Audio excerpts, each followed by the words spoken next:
оқу сабағы жоспары осы бүгінгі өтілетін сабақтың тақырыбы және де қай модуль және кім әзірледі.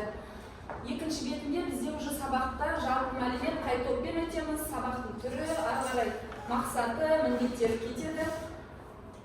Және сабақ барысында мен ұйымдастыру кезеңін 10 минутқа арнадым. 10 минутта мен не жасаймын? Білімгерлермен амандасу, түгендеу, кабинеттің тазалығын қадағалау деген сияқты. Ары қарай балалардың сабағын көңілін аудару үшін кубик әдісін пайдаланып, бір-біріне балалар кубик лақтыру арқылы жаңа бір-біріне деген тілектерін айтады.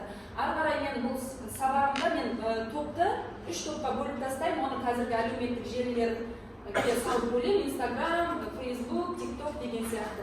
Және де әр сабақта басталу кезде мен алтын ережені балаларға бір-бірін сыйлау, құрметтеу, ойын еркін жеткізу деген сияқты солай сабақтың алтын ережесімен таныстырып кетемін. Өткен тақырыпқа шолу ретінде мен 10 минут арнадым. Өткен тақырыпқа бұл жерде мен WordCloud қосымшасы арқылы жаңа құпия ящықтар әдісін пайдаланамын. Ол жерде WordCloud қосымшасында құпия ящықтардың артында сұрақтар жасырылған, сол сұрақтарға балалар жауап береді. Және де тәпсі әдісі бұл жерде тәпсі әдісінде тоже сұрақ, екінші жаңа үшбұрышында жауап деген сияқты сол қиындылардан жаңағы пирамида немесе овал деген сияқты фигуркаларды балалар дұрыс сұрақтың жауабымен келтіріп отырып құрастыру керек.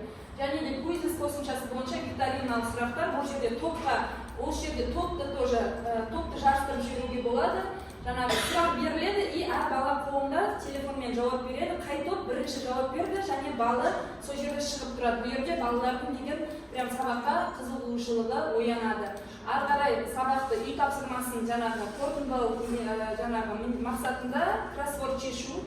Бұл жерде өткен тақырыптар бойынша сұрақтар және жауаптарын әр топ тоже жаңағы бір-бірімен жарысады. Жаңа сабаққа мен 25 минут бөлдім. Жаңа сабақта біз көженің түрлері, оның технологиялық сызбалары, оны қалай дайындайды, оны қалай жаңағы ұсынады, қалай сақтайды деген сияқты жаңа тақырыпта біз осыларды қамтимыз. Ары қарай жаңа сабақты жаңағы балаларға тексеру үшін, жаңа сабақты қалай түсіндірген тексеру үшін біз тергіту сәті арқылы жұмбақ қобдиша ойынын жаңа сабақ түсіндіріп болған екен, балалардың кішкене көңілін көтеру мақсатында құпия қобдиша ойынның алаңында осы жаңа сабақтағы пайдаланылатын шикізаттарды құпия қобдишаға қағазға саламын және бала оны жаңағы өзінің тобына іс-қимыл арқылы түсіндіру керек және өзінің командасы сол қобдишадағы жаңа қағаздағы шикізаттың атауын табу керек. Ары қарай бізде балалардың өзімізге кері байланыс ретінде жаңа балалар сабақта ұнады немесе есімде сақтаймын деген сияқты осындай рефлексия, кері байланыс жасаймыз.